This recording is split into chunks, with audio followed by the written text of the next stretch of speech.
ओम नमो भगवते वासुदेवाय। ओम नमो भगवते वासुदेवाय। ओम नमो भगवते वासुदेवाय। नारायणं नमस्कृत्य नरं चैव नरोत्तमं देवीं सरस्वतीं व्यासं ततो जयमुदीरये। नष्टप्रायेषु भद्रेषु नित्यं भागवतसेवया भगवती उत्तमश्लोके भक्तिर्भवति नैष्टिकी। नमो विष्णुपादाय कृष्णप्रेष्ठाय भूतले श्रीमते भक्तिवेदांत स्वामिनिधि नामिने। नमस्ते सारस्वती देवे गौरवाणी प्रचारिणे निर्विशेष शून्यवादी पाश्चात्य देशतारिणी। श्रीमद् भागवतम स्कंद 1 अध्याय 9। भगवान कृष्ण की उपस्थिति में विष्णुदेव का देह त्याग। श्लोक संख्या 28।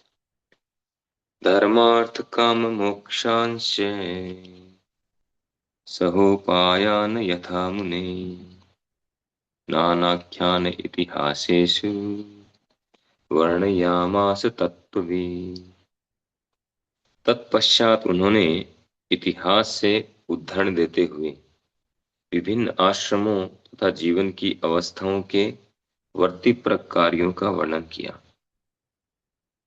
क्योंकि वे उस सत्य से भली भांति परिचित थे।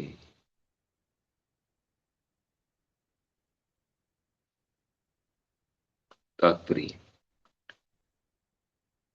पुराणों, महाभारत तथा रामायण जैसे वैदिक ग्रंथों में वर्णित घटनाएं वास्तविक ऐतिहासिक कथाएं हैं जो भूतकाल में कभी घटित हुई थी।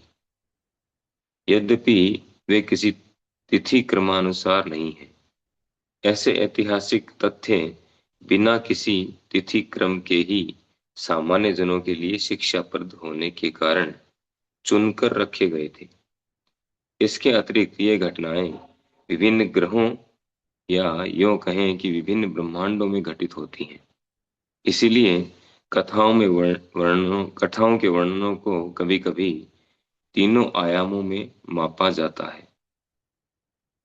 हमें हमें तो ऐसी घटनाओं से प्राप्त शिक्षाओं से सरोकार होना चाहिए, भले ही वे हमारे ज्ञान के सीमित दायरे के अनुसार क्रमबद्ध न हों।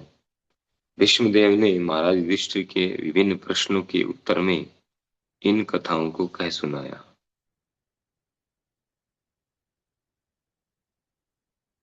श्रील प्रभुपाद की जय। तो सूत गोस्वामी जी शौनक आदि ऋषियों से ये घटना बता रहे हैं। और इससे पहले वाले श्लोक में हमने देखा कि विष्णुदेव ने कई विषय बताए ना, इसमें राजधर्म, स्त्री धर्म, कई प्रकार के धर्म बताए। और उसमें दो चीजें और थी जो समझने की है। एक तो उन्होंने बताया मोक्ष धर्म और दूसरा बताया भागवत धर्म।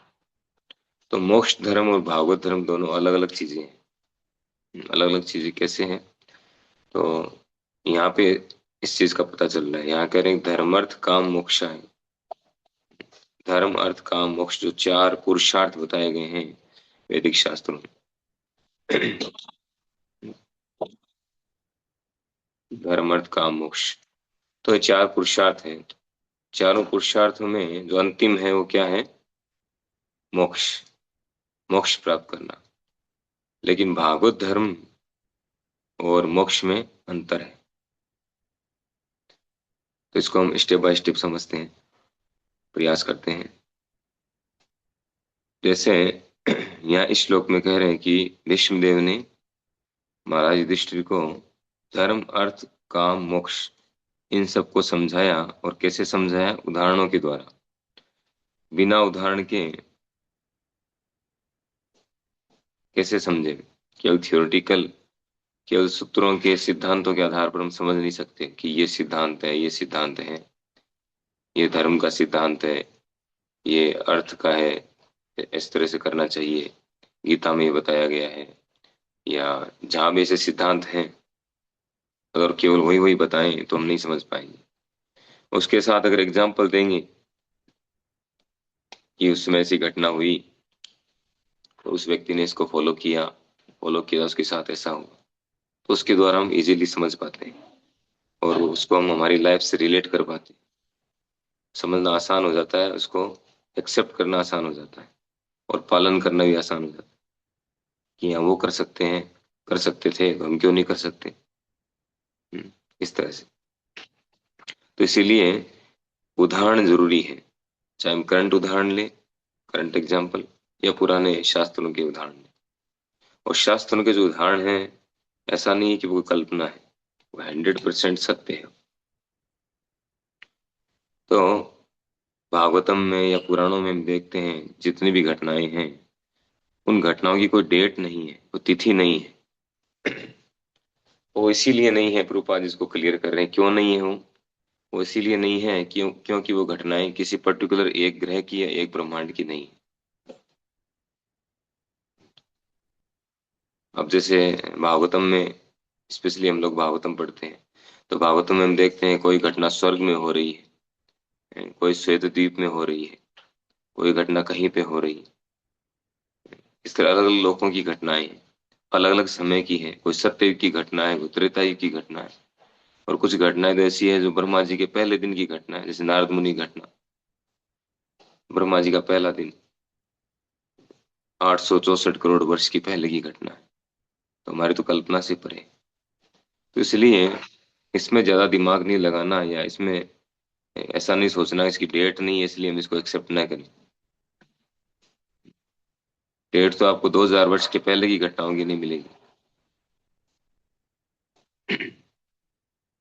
तो इसीलिए डेट इसमें कोई मायने नहीं रखती है। ये घटनाएं पूरी तरह से सत्य है क्योंकि ये वैदिक शास्त्रों के अंदर है, उनको एक्सेप्ट करना चाहिए।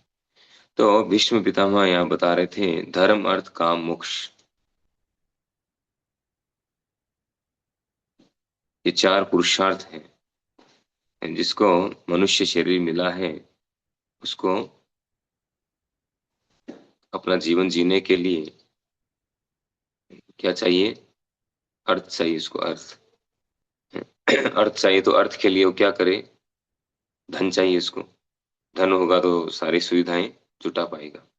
अब धन प्राप्त करने के दो रास्ते हैं, एक तो है जो वैदिक शास्त्र के अनुसार है, हम्म, धार्मिक रास्ता है। दूसरा है कि वो गलत तरीके से धन प्राप्त करे, विकर्म। तो विकर्म करके करेगा तो नरकों में जाएगा, इस प्रकार के नरक बताए गए उसके लिए। और सही तरीके से चलेगा शास्त्रों के अनुसार, जो कर्म कांड बताया गया है, यानी अपने वर्तिप्रक धर्म को शास्त्रों के अनुसार करना।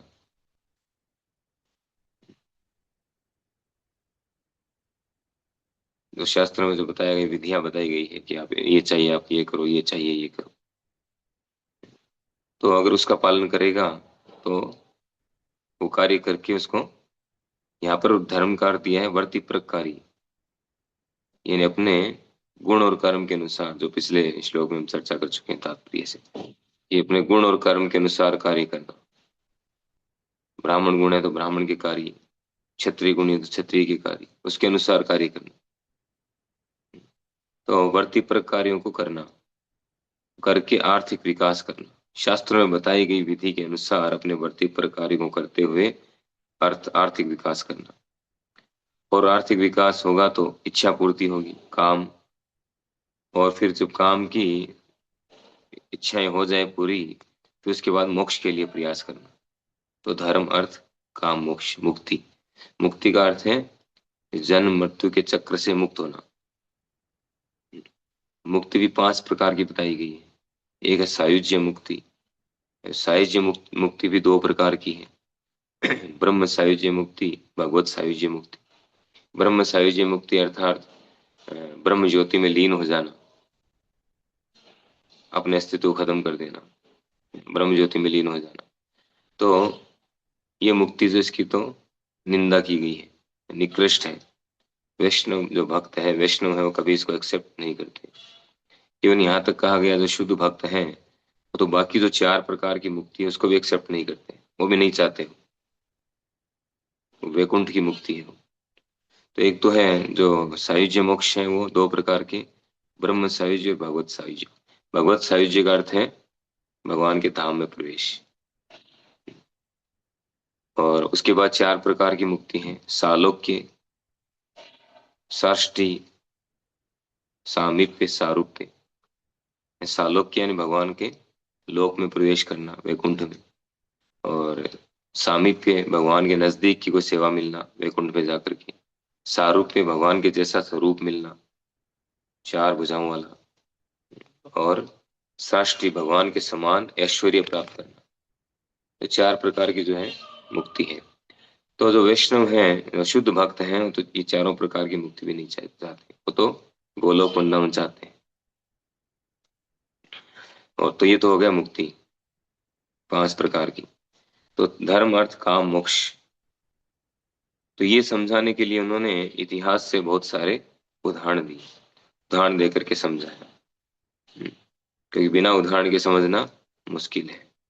और जैसे उदाहरण होता है, एग्जाम्पल दिया जाता है, तुरंत हम समझ जाते हैं। तो ये हो गया धर्म अर्थ काम मोक्ष। और एक जो इससे ऊपर की चीज है, पंचम पुरुषार्थ जिसको बोलते हैं, वो है कृष्ण प्रेम। वो अगर प्राप्त कर लिया तो व्यक्ति भगवान का जो सर्वोच्च धाम है गोलोक वृंदावन, वहां जा सकता है, जिसको भागवत धर्म कहा जाता है।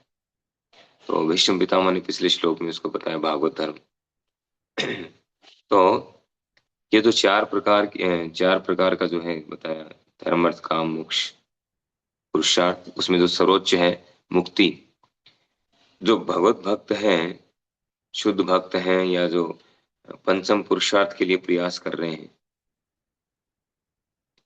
और पंचम पुरुषार्थ प्राप्त करने के लिए विधि जो है वो है भागवत धर्म, भक्ति, भगवान की प्रेमी सेवा। तो जो उसके लिए प्रयास कर रहे हैं, मुक्ति उनके लिए कोई बड़ी चीज नहीं है।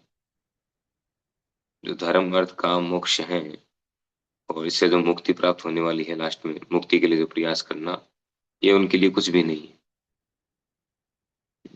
मुक्ति मुक्तांजलि सेवते अस्मा, कहते हैं मुक्ति तो जो अ, हमारे एक वैष्णव आचार्य, उन्होंने कहा कि मुक्ति तो मेरे दरवाजे पे हाथ जोड़े खड़ी रहती है, मुझे एक्सेप्ट करो। तो मुक्ति भक्त के लिए कोई बड़ी बात नहीं है। वो मुक्त है, जीवन मुक्त से उच्चते। वो तो जीवन मुक्त रहता है, भौतिक शरीर में रहते हुए भी वो मुक्त रहता है, शुद्ध भक्त है। तो मुक्ति उनके लिए बड़ी बात नहीं। लेकिन कृष्ण प्रेम जो है वो सबसे दुर्लभ है, पंचम पुरुषार्थ इसीलिए बोलते हैं इसको। तो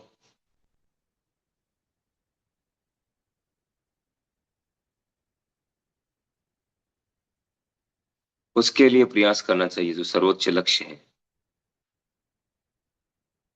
और अगर कोई भागवत धर्म अपनाता है, भक्ति करता है, तो अंत में कृष्ण प्रेम तो मिलेगा ही।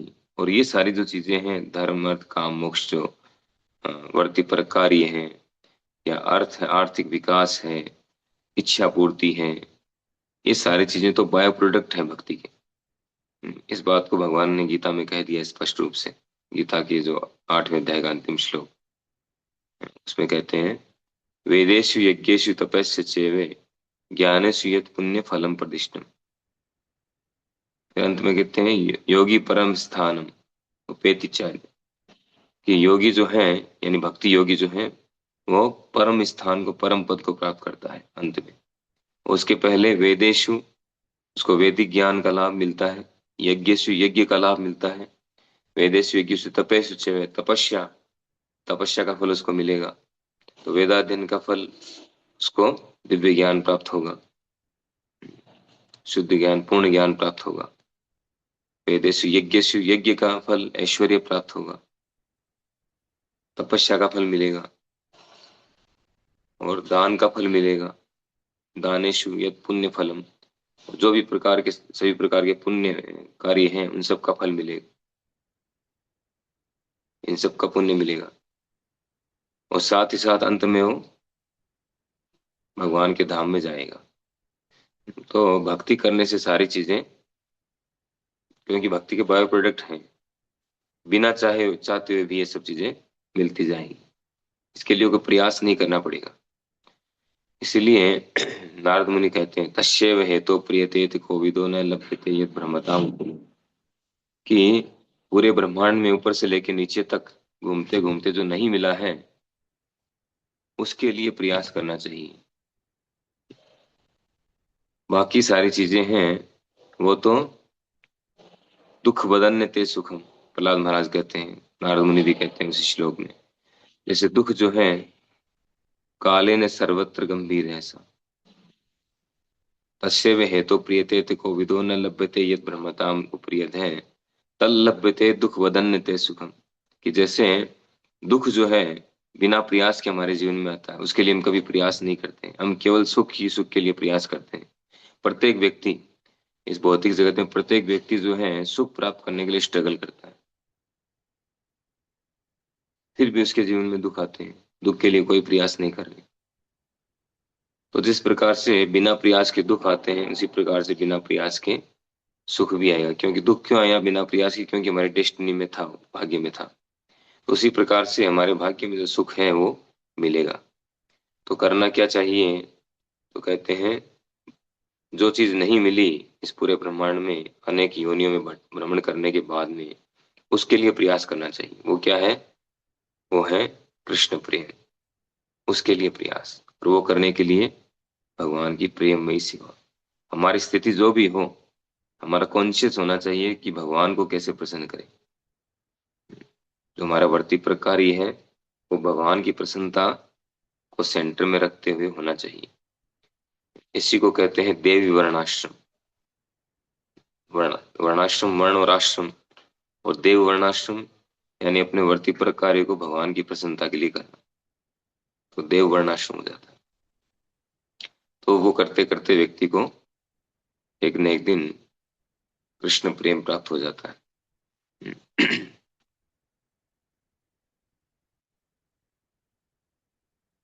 इस प्रकार से ये सारा जो ज्ञान है विश्व पितामह है, उनको किस प्रकार से देंगे?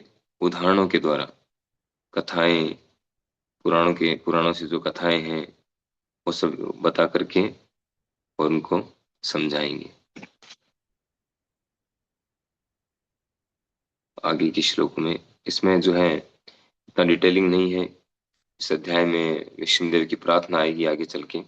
यहाँ शॉर्ट में बता रहे हैं कि उन्होंने क्या क्या ज्ञान दिया उनको, एक एक श्लोक में जो जो उन्होंने ज्ञान प्रदान किया उसको शॉर्ट में बताया गया है। डिटेल में आपको जाना है तो आपको महाभारत पढ़ना होगा। हरे कृष्ण। श्रीमद् भागवत महापुराण की जय। श्रील प्रभुपाद की जय।